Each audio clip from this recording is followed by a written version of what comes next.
ठहरो, कोई जरूरत नहीं पुलिस को मेरे दरवाजे पर बुलाने की। मगर बड़े भैया ये रवि, मैं अभी तक मरा नहीं हूं। घर की छोटी मोटी उलझने मैं खुद सुलझा सकता हूं।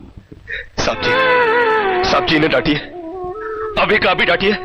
अरे छोटी मालकिन के गहने चोरी हो गए और ये लोग हम पर शक कर रहे हैं। ये लोग सोच रहे हैं कि वो गहने हम कहीं बेचा है।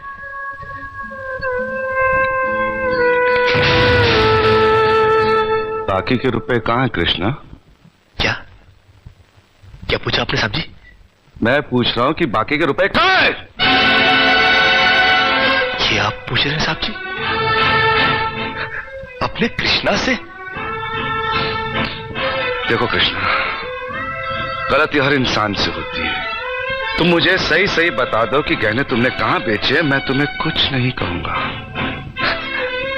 अब कहने के लिए बाकी क्या है साहब जी? एक छोटा सा सवाल पूछ के आपने बहुत कुछ कह दिया है साहब जी। कृष्णा, बात को आगे मत बढ़ाओ। बात आगे बढ़ चुकी है साहब जी, बात आगे बढ़ चुकी है। अब तो आप पुलिस को ही बुलाइए। वो जब हमें कुत्ते की तरह मार मार के हमसे पूछेगी ना, अब तो हम तभी बताएंगे कि हम गहने कहां बेच कर आए साहब जी। मत कहो मुझे साहब जी। इसी साहब जी की इज्जत आज तुमने मिट्टी में मिला दी। क्या कुछ नहीं किया था मैंने तुम्हारे लिए, उसका मुझे तुमने ये बतला दिया।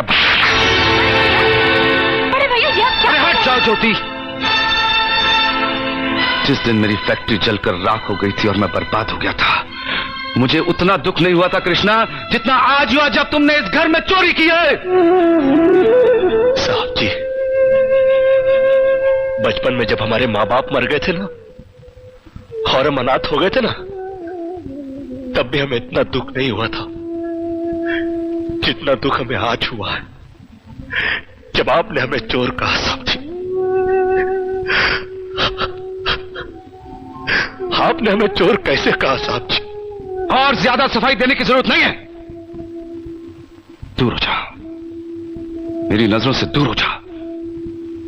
निकल जा इस घर से। अरे इस घर से ही क्या, इस गांव को ही छोड़कर चले जाएंगे। अरे मुंह जनात का क्या है, काट लेंगे अपनी जिंदगी कहीं भी।